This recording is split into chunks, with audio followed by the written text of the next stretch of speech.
There are thousands of retro games across the NES, SNES, Game Boy, and Game Boy Advance.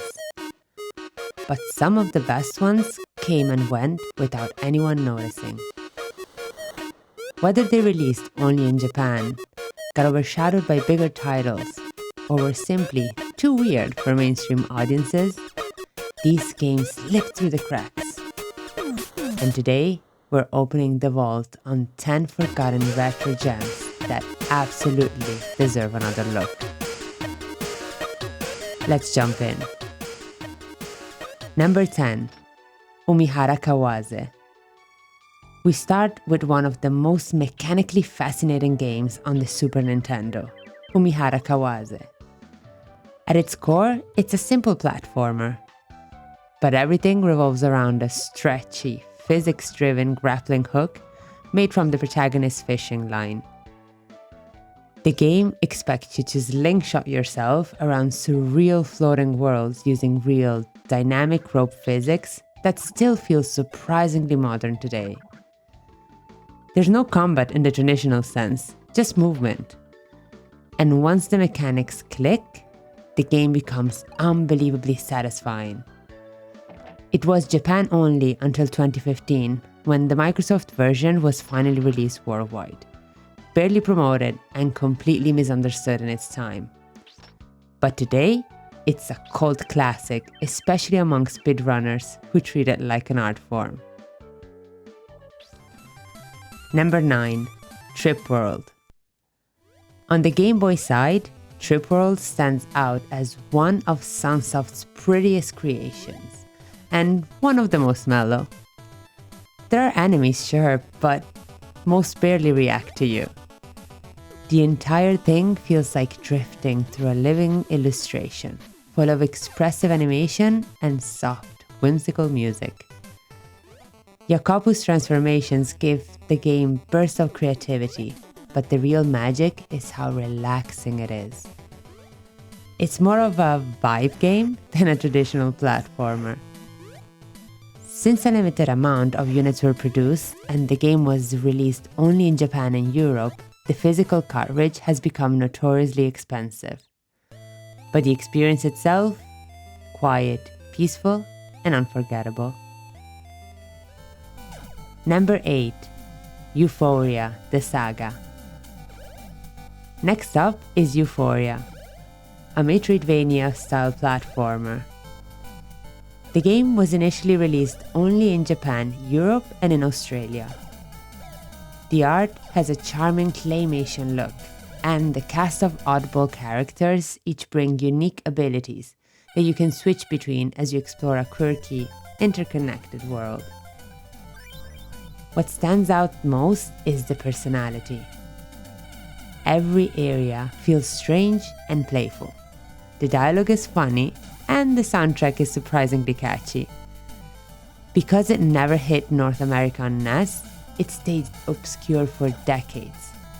But if you enjoy the structure of classic Metroidvanias, this is one that you must see. Number 7. DoReMi Fantasy, Milon's DokiDoki Adventure. Hudson Soft created some of the SNES prettiest pixel art, and DoReMi Fantasy might be their masterpiece. It's a colorful, upbeat platformer starring Milon, armed with musical bubbles and a sense of whimsy that permeates every level. What makes it special is how polished everything looks and feels. Smooth animations, thoughtful level design, and unique music theme mechanics that keep the gameplay fresh. It never released in English, even on the Virtual Console, so most players never saw it during the SNES lifetime. However, fun translations do exist now. This is a real gem. Number 6. Summon Night, Swordcraft Story. On the GBA, Swordcraft Story blends action RPG combat with a crafting system that allows you to build and refine different types of weapons. Battles take place in fast-paced side-views arenas, giving the game a tactile, arcade-like energy. The story is simple but engaging, and the gameplay loop explore, gather materials, forge new weapons, fight, repeat, is surprisingly addictive. It's one of those games that doesn't get mentioned in GBA retrospectives, yet everyone who played it remembers it fondly. Number 5. Gimmick. Gimmick is one of the most technically impressive games ever made for 8-bit hardware. The physics are shockingly advanced, with slopes, momentum, bouncing projectiles, and enemy interactions far beyond what most NES game even attempted. It's also brutally difficult, but beautifully crafted. Because it only released in Japan and Scandinavia, it became one of the rarest NES cartridges on the market. In 2023, a remaster of the game was released worldwide, and the year after, a sequel was announced.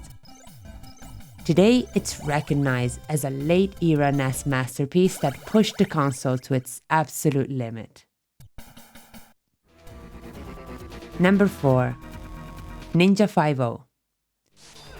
If you like tight action platformers, Ninja 5-0 is one of the best hidden gems on the Game Boy Advance. Fast movement, satisfying sword combat, and a stylish grappling hook that lets you swing between platforms at high speed. It's pure arcade-style fun. Unfortunately, it barely got marketed and was overshadowed by bigger GBA releases. Now, it's one of the rarest and most expensive games on the system, but the quality absolutely lives up to its reputation. Number 3. Keru no Tame ni Kane Wanaru. This fantastically charming adventure game comes from the same team behind Metroid. It has an auto battle system that looks strange by modern standards.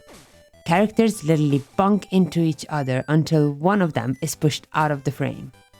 But it works, and the pacing is fantastic.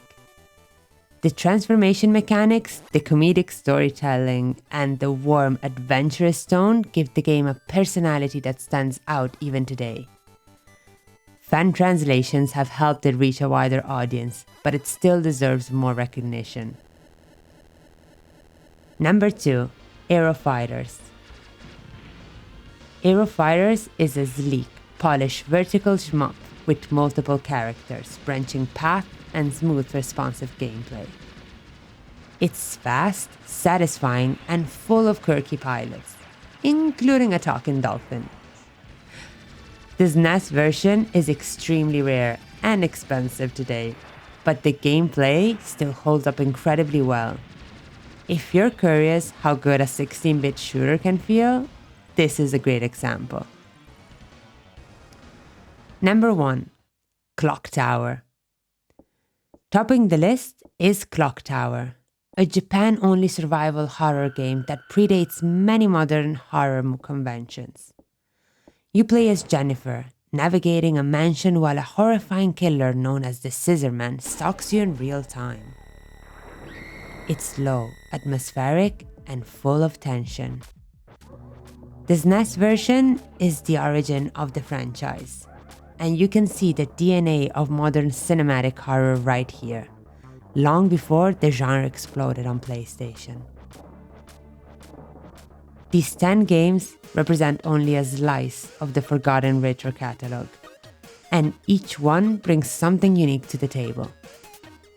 If you discover something new or want deeper dives into any of these titles, let me know in the comments. And if you want more obscure gems, this channel is your new home.